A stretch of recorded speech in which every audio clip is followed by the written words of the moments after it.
Welcome to DynaVap Live. We've got a great episode today. We're calling it Throwback Thursday. Thank you, Pranav, for joining up with us. Thanks for having me, George. It's going to be a fun episode. Turns out that Pranav has actually been behind the scenes of DynaVap Live pretty much since the beginning. Probably like the second show? Second or show, third? back when things were a little bit uglier. Or maybe just say different. Different. Different. Different's a good word. Yeah. So anyhow, I think we should go through the standard opening. Yeah, thanks for joining for watching. Yeah. Before we get into that, should we hit on this one or this one? Oh man, I don't know. Yeah, there's some. We got some good old things here, and I even got one of the old shirts. I don't know if you can see that. Got one of the old hats. Fun stuff. Let's go through the chat. Let's see who's watching. We have Paul from the UK, Damon from Stockholm, Sweden, Dirt from Melbourne, Nice. Scott Dirt. from Minnesota, Mopansu from London, Patrick from Oregon, Annie from Ontario, Michael. It's raining in LA. Well, that's got to be a change. It is. Nice. Ismail from Texas. So thank you everyone for tuning in. I'd like to give a quick shout out to our community. Quick shout out to everyone on FC, guys on our subreddit, our followers on Instagram, Facebook. Thank you so much for following us. And speaking of followers and subscribers, we finally hit 10,000. Finally hit 10,000. Thank you, everybody. This has been a big deal for us. It unlocks some new features that we can now utilize on YouTube, and hopefully we can keep on going from here. We had this really cool custom glass piece that we had made up to celebrate when we finally hit that. So we're going to announce the winner of that and get that out to you as well. Let's announce it now. So drum Let's roll. announce it right now. Ben, who's the winner? And the winner is Marcelo. So just get in touch with Cheryl. That's Cheryl at DynaVap.com. And she will hook you up and get this thing all packed up and sent over to you, hopefully for your enjoyment. And when it arrives, it'd sure be cool if you'd post a picture and tag us or something like that, and kind of show people that you received it. So, what else? So if you guys are interested in our affiliate program, please send us an email to affiliate@dynavap.com. We'll send out all the information to you. It's a nice way to share our product and hopefully share the enjoyment. Teach your friends a new way, because why do we need to smoke anymore when we've got access to all this cool mechanical technology? Yes. All these devices that don't have any electronic components. How nice is that? It is really nice. Yeah, no batteries, kind of freedom to choose what you put in it, freedom to source it from wherever you're comfortable. Right, and independence to utilize whatever kind of energy source you happen to have available. One of my favorite things about the device is that, freedom and independence. You get to put in what you want, and you get to utilize whatever available heat source that you happen to have nearby. Let's go into some of the throwback stuff. I know that Ben has a lot of footage that he'd like to share, but before that, we have the community question. So we asked you, how did you first hear about DynaVap? And YouTube and Instagram has been the clear winner. So, well, thank you for tuning in to us on YouTube, and we really appreciate the support and the feedback that you give us on Instagram. And we're going to be doing some more fun things on Instagram, so kind of pay attention to that. Pranav, you're going to be launching kind of a new exchange on Instagram, right? Yes, so we've been having weekly giveaways, but we just discussed this before the show, and everyone keeps sending in some really cool pictures. So we want to thank you guys, and a way that we're going to do that is probably give away a device every week for one picture we select. Or maybe it'll be more than that. More than that, yep. We'll get all the rules and all the details posted up on Instagram? Yes, I'll make a post shortly, and then we'll have all the rules and details, and keep sending us pictures, and hopefully you'll get a cool device in exchange. Nice. Really like that. So, let's look at some old stuff, right? So check this out. We kind of cut to the close-up. We got some cool, fun things here. We look, got some old stashes. This one's kind of fun, kind of pick it up so you can kind of see the old logo a little bit. This is one of our older generation Omnis.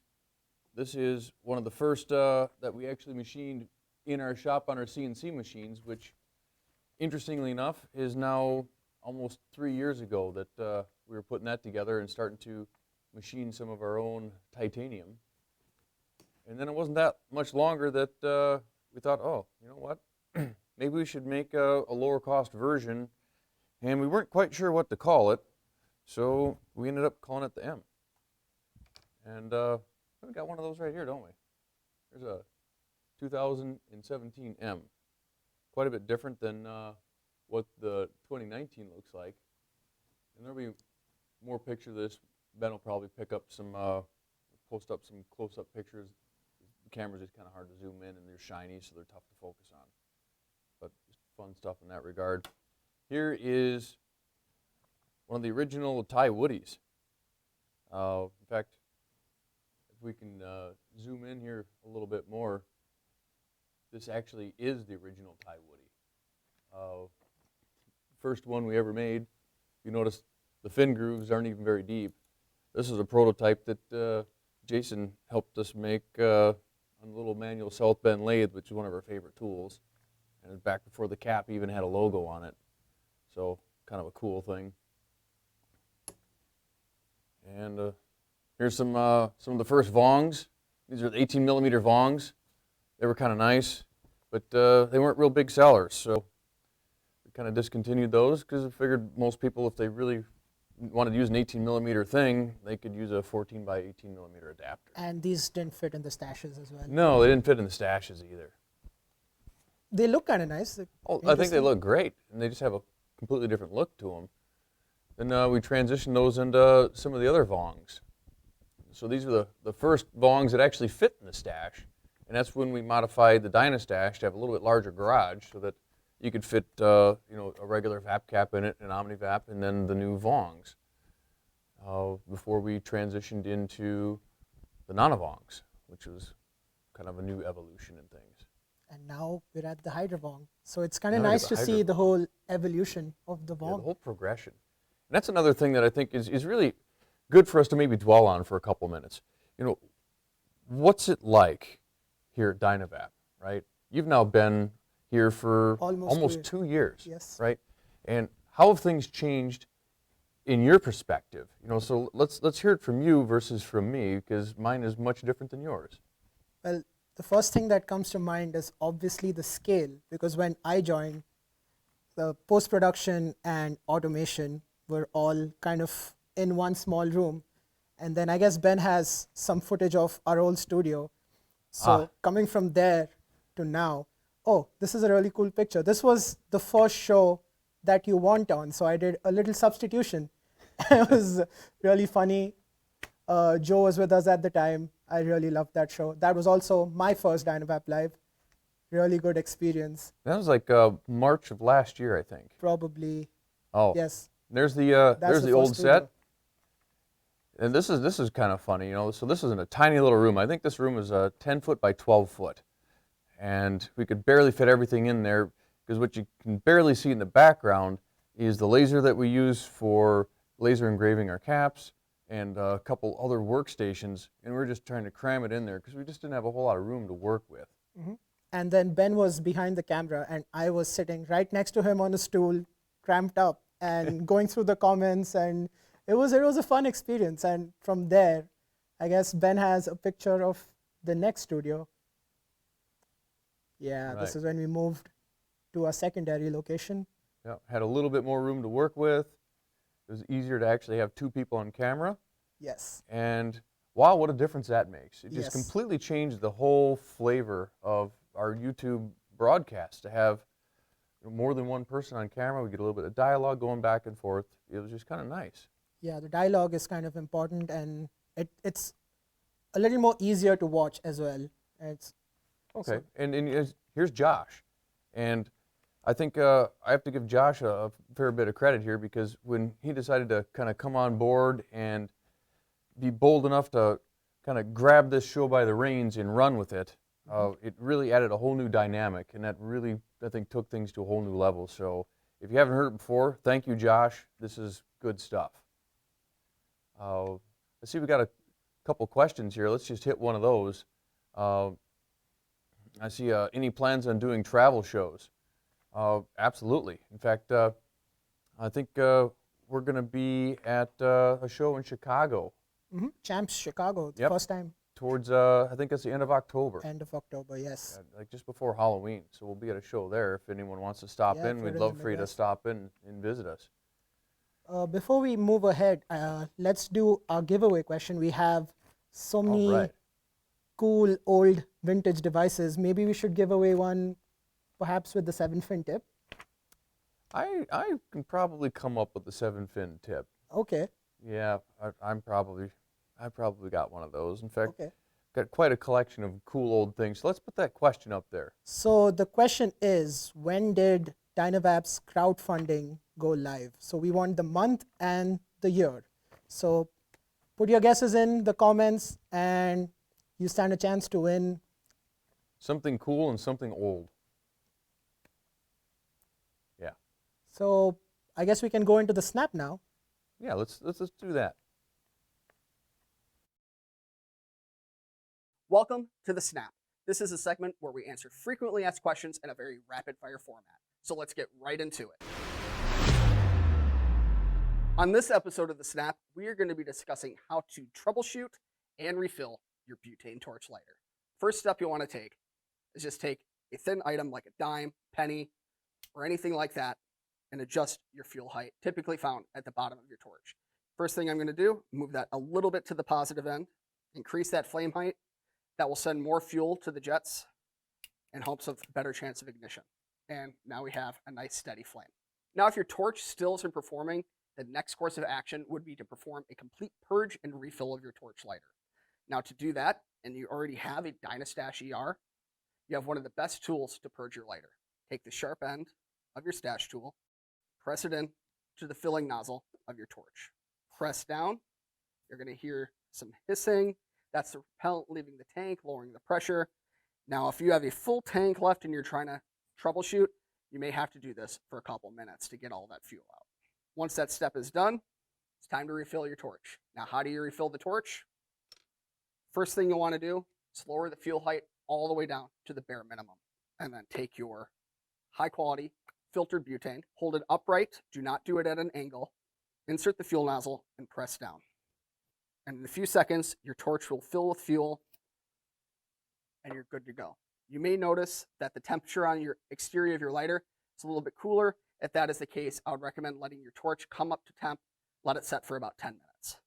Now that we've let the butane torch lighter come back up to temperature, we can adjust the fuel height and really fine tune it so that way we're still getting really good performance without spending so much on fuel. Raise your flame height all the way to the maximum. Slowly lower it until it starts to sputter. This process may need to be repeated several times before you find that optimum flame height. So I'm still seeing some sputtering, so my optimum flame height is going to be slightly above that. And now I have a perfectly adjusted flame height that isn't going to burn unnecessary amounts of fuel and still keep all the jets without sputtering. And that is how to purge and troubleshoot and refill your butane torch lighter. And that has been the Snap. I'm Retail Josh, and thanks for watching.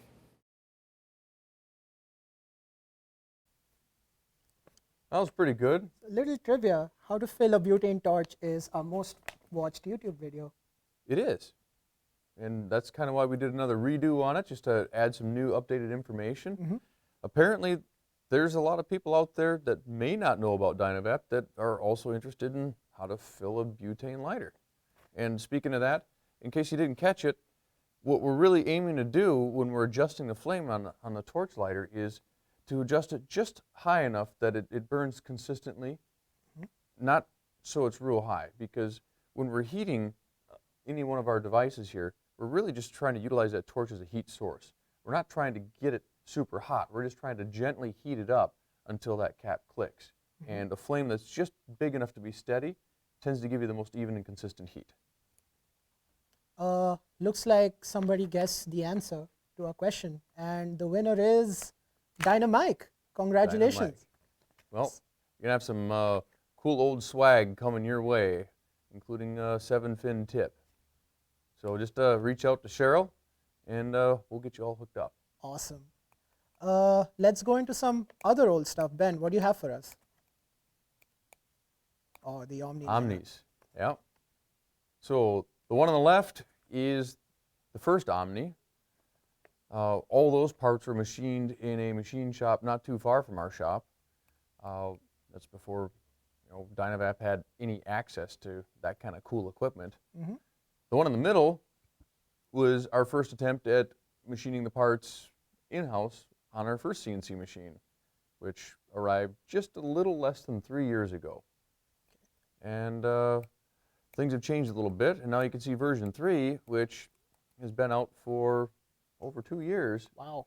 So, oh boy, might be getting close to time to update that. I think so as well. We need a refresh. Yeah, still good. Nice. I love it. Nice, interesting design. Mm-hmm. Wonder what we'll be able to come up with. We should get to the drawing board. Have the tips changed at all? And the tips have definitely changed. Even if you look closely in this picture, you're going to notice that the fins on the tips have gone from 7 in the first two to 5 in the most recent one. But also, if you just look at the edge profile of the fins, they've gone from being very, very square to being more tapered and rounded over, which I just think it makes it a little bit more aesthetically pleasing. It's just a completely different way to do it. It also requires a little bit more complex machining geometry in order to get it done that way, which I can tell you back in the days of landing the first CNC machine on the floor, if we could get X and Z to do what we wanted them to do, it was a good day. Or get the machine to not fight us, or get the cutting tools to not break, or fill in the blank. It was a challenge, that's for sure. And the challenges keep coming. It's not like they stop. It's just no, a different they challenge. don't stop. They just evolve. Yes. And they tend to get even a bit more complex. But now we have some new tools to work with, and the product continues to change and evolve, and we've got a new customer base to pull ideas from. And I'm sure you've heard me say this before if you've ever watched any of these videos, is that we really want to hear from you. If you got ideas, thoughts, suggestions for anything that we can do, so that we can make our product better or suit the way that you like to use it better. Because just because we might think it's better doesn't mean it's better for you. And at the same time, maybe some of your ideas may not be the best for everyone, but because of the modularity of the platform that we have here, we might be able to come up with a component or an accessory that helps this device become more universal and appealing to a larger cross-section of people that like these sorts of things. It's a really good question up there. So is there a design philosophy driving the evolution of the various fab caps? There definitely is. Okay. And I would say the primary thing is make it better than it was. Okay. The secondary thing is, okay, now that we've been making, pick a device, whether it's an Omni or a Vong or whatever it might be, the M, after we've been making it for a while, what have we learned? What new skills have we acquired? What new ideas have we come up with?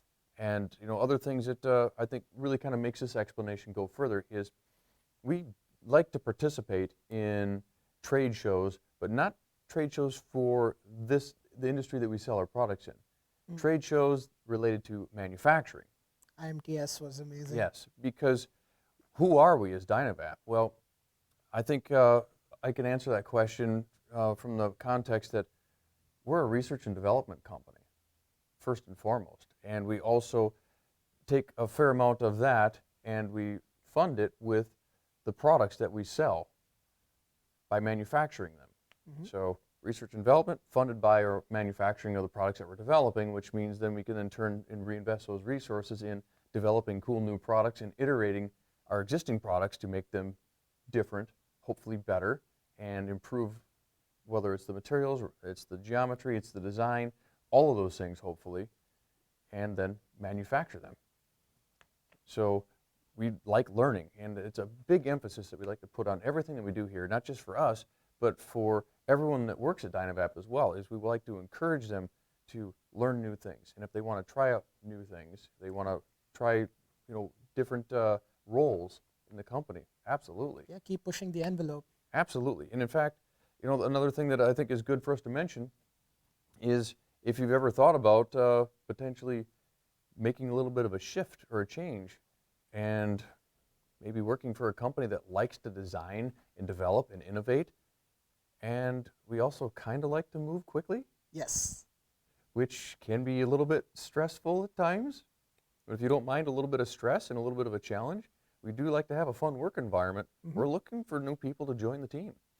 Yeah, just get in touch with us. Oh, another good question we have there. Yes. When is the induction heater going to be back on the site? Oh, well, let's do that right now.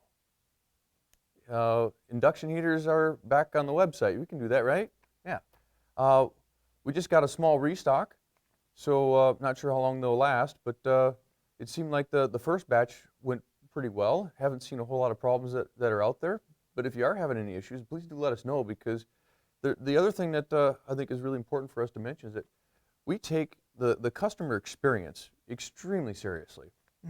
Because in addition to the fact that I'd like to think that we're a research and development company that also does some manufacturing, we like to think that we're very, very customer centric, okay? That we like to listen to our customers. We really appreciate your feedback. If you're having any experience that's anything other than exactly what you're hoping for or better, please let us know so we can do our best to resolve that issue. Because we wouldn't be here if it weren't for you. And we really like being here, so we'd like to continue being here, so please give us that opportunity. Awesome. So induction heaters are back on the website, Right. small stock. Thank you for tuning in, and you guys are the first to know. Right. So there's an advantage. It's worth doing it. Paying attention, watching our live streams, right? Oh. Again, throwback from my first show. This was a funny clip. The XXXXX, how many X's? A Uh, lot of X's. A lot of X's, all of them in Texas.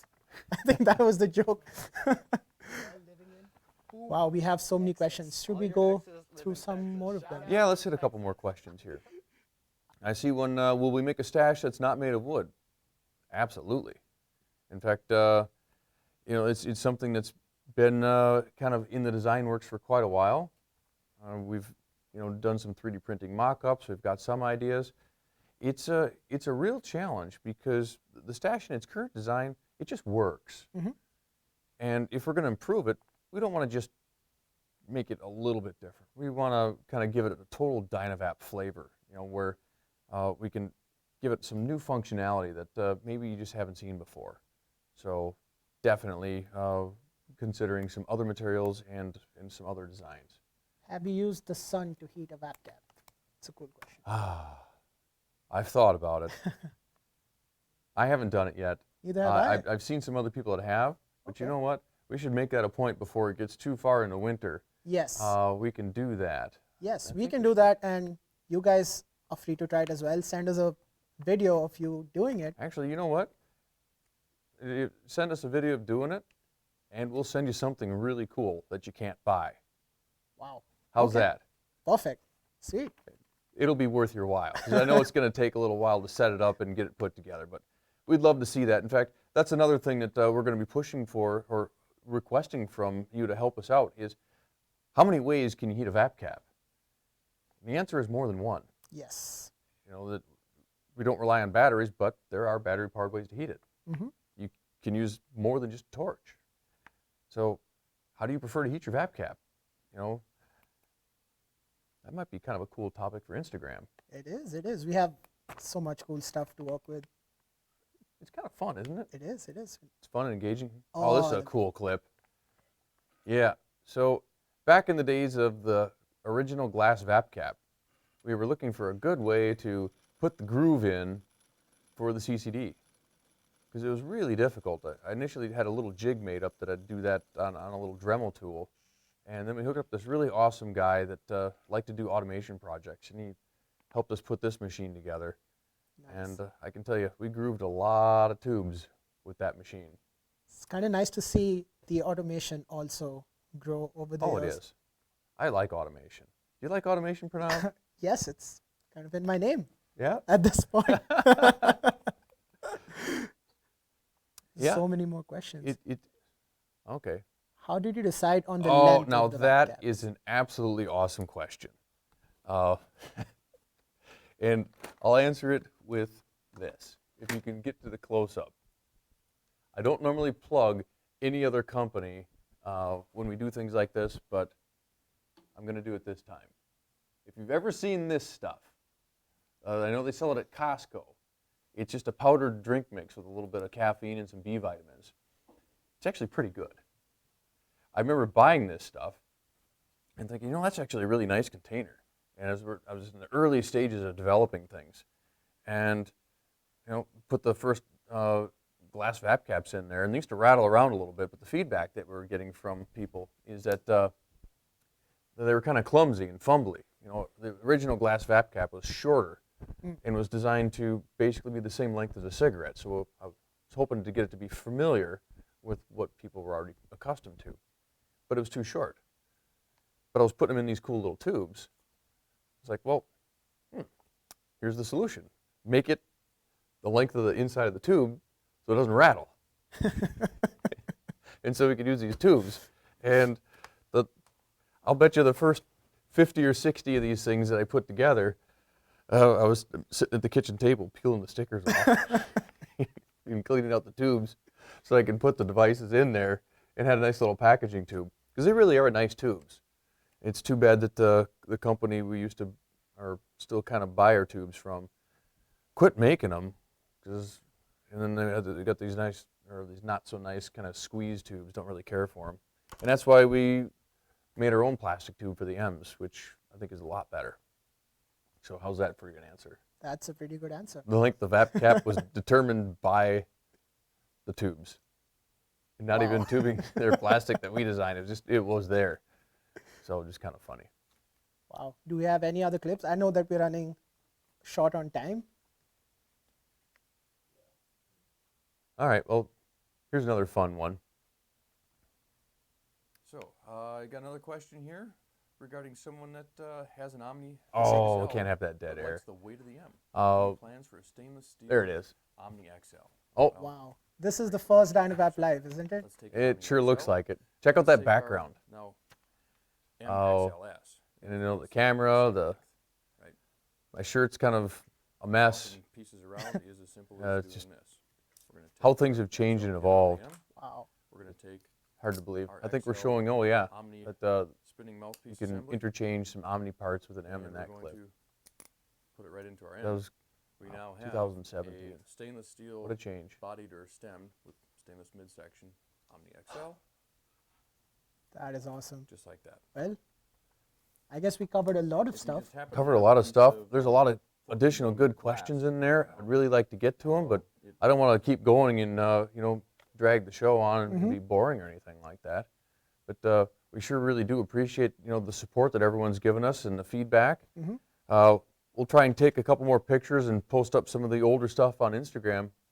I can't resist that question. Get the garlic planted yet? No, but it's going to be going in the ground hopefully in the next week or two, because for those of you in EU, I'm going to be traveling to Europe here beginning of October and stopping in a show in Vienna if you feel like stopping in. So got to get the garlic in the ground before that happens, because I don't want to come back and have the ground frozen and not have the garlic in. And I also do have a pretty nice stockpile. The garlic harvest this year was pretty awesome. Actually, some of the best stuff I've ever grown. So for anyone that's watching this that has any interest, just leave us a message if you're buying anything, and we'll be happy to throw a few pieces in just because that's who we are. We're a little bit different. We like garlic, and we like devices that give you freedom and independence to choose what you put in them and how you heat them up. Awesome. Guess we should wrap it up then. Thank you everyone for tuning in. It's been an amazing journey. 10,000 subscribers. We should hit a lot more soon and hopefully have another cool giveaway. Yeah, so how long is it going to take us to get to 100,000 and get that YouTube play button? 5 days. Let's make it happen. Sounds All right, great. guys. Thank you. Thank you for tuning in. See you next time. Thanks for watching. For more videos, click here or here, and don't forget to subscribe.